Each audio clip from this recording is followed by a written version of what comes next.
A long time has passed since I made the video. And for some reason I stopped exactly when I started getting some subscribers. But now I started missing this stuff again. And by this stuff I mean making videos for entertainment. Especially gaming videos. And by the way, if you're hearing another bird in the recording, it's because I'm too lazy to move it to another room until So I now finish we recording. fight? That being said, let's talk about Spider-Man 2. First of all, I barely finished Spider-Man 1 because there is a lot of repetitive missions and a lot of useless stuff. My point is that the fillers made me dislike the game. For example, the first collectibles that you get in the game are actually interesting. They tell a story about the characters and their past, but after that they don't put a lot of effort into the secondary missions. And oh yeah, let's not forget about Mary Jane. Mary Jane used to be beautiful and interesting, and you actually saw a reason for Spider-Man to want her so bad. But now they made her meh, and let's not forget annoying. Anyway, it kind of was a game that deserved a chance, and it was fun to play at first. But after this, we get Miles Morales. I have nothing against Miles Morales. I think they did a great job with the character. But let's be real, that should have been a DLC. But for real now, why?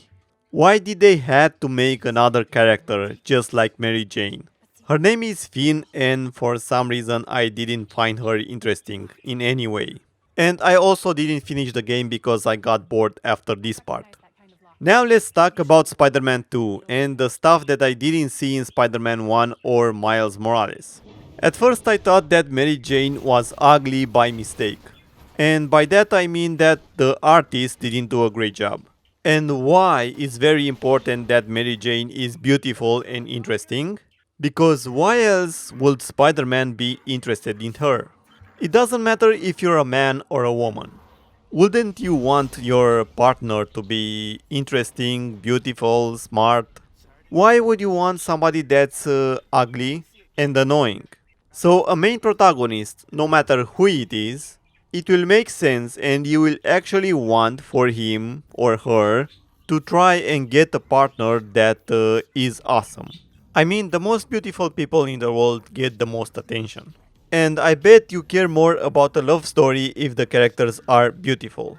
So when I see that in Spider-Man 2 Mary Jane is uglier, I was already not interested in the game, so this made me even less interested.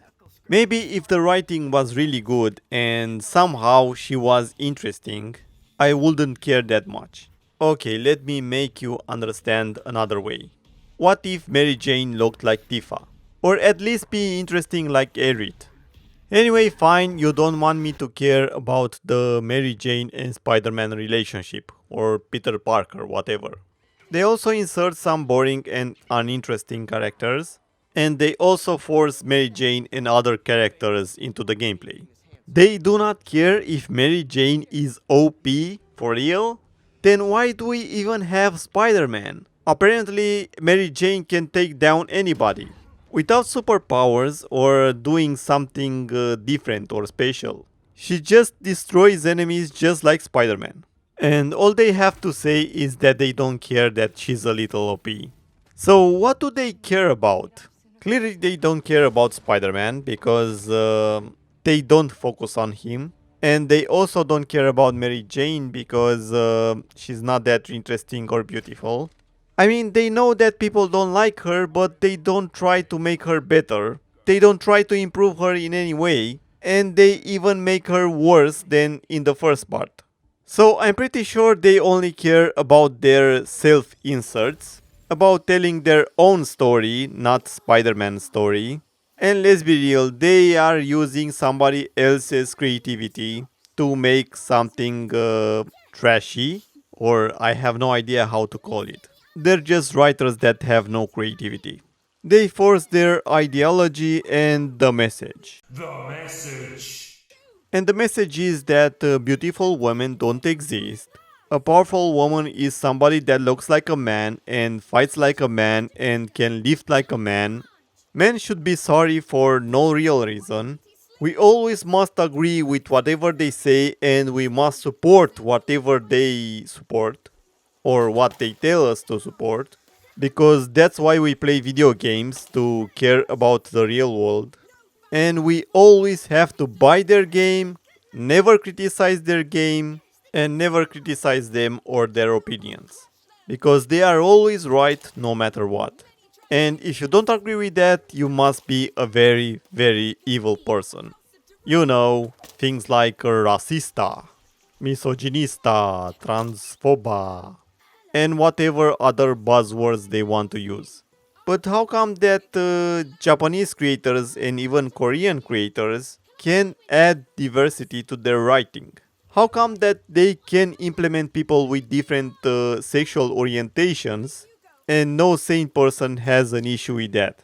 Also, how can they make beautiful female characters? Also, how can they make strong female characters without making them act, look, or lift like a man?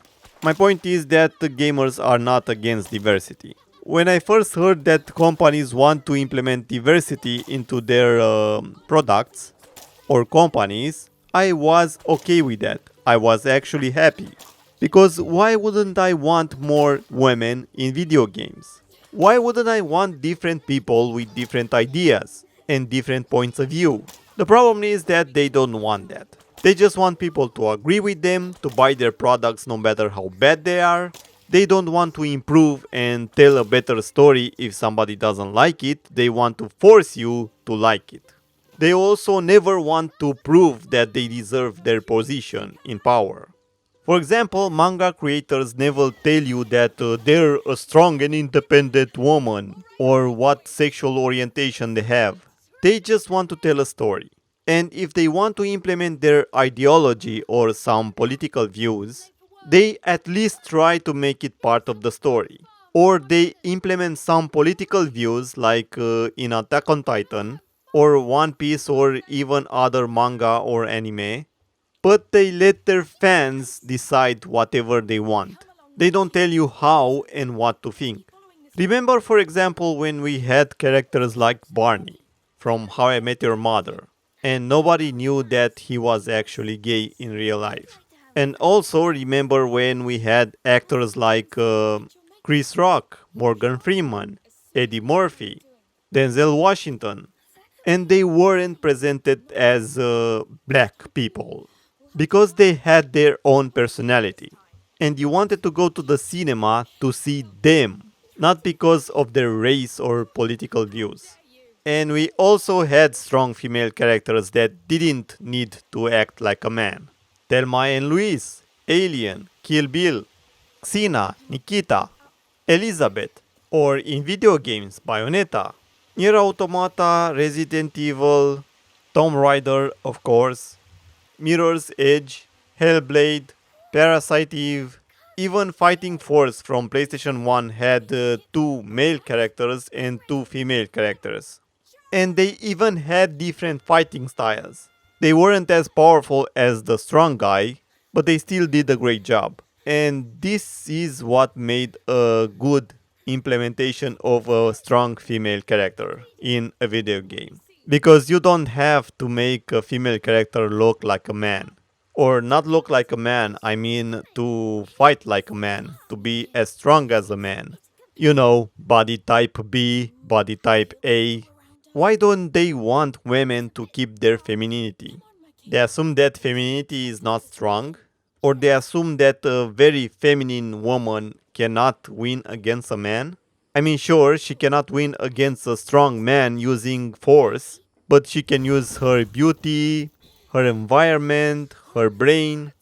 What I'm saying is that there are other ways to win and to prove that you are stronger. And I think that's even better because, in spite of your lack of raw force, you can still win using other tactics. So, if you played a lot of video games, you will know that there is a lot of strong female protagonists and characters. And also, if you are a good writer, you will know that a woman can be strong without making her body type B. So, this is my video, that's my opinion. I wanted to make a fast video because, yeah, I need to get started. I needed to make my warm up and I need to make more and better videos. So I wanted to break the ice today no matter what, because I always say I'm not ready. Or I thought that this will be rushed and I don't have a lot of time to do it. Or I don't have time to finish it. My point is that sometimes you just have to do it. Because if you just postpone a lot of stuff over and over, you will never end up doing it. This is my warm up, so see you next time. Also, try to not take things too seriously. It's okay to not agree with me, and I will love it if you tell me why. Why you probably love the game, why you actually don't agree with my opinions, or maybe tell me something that I missed, or why did you agree with what I said. I think it's important to have these conversations, these debates, even if we agree or disagree. Because it's not healthy to only have people that agree with us. Because we all can be wrong or right sometimes in our lives. Okay, that's enough. See you next time.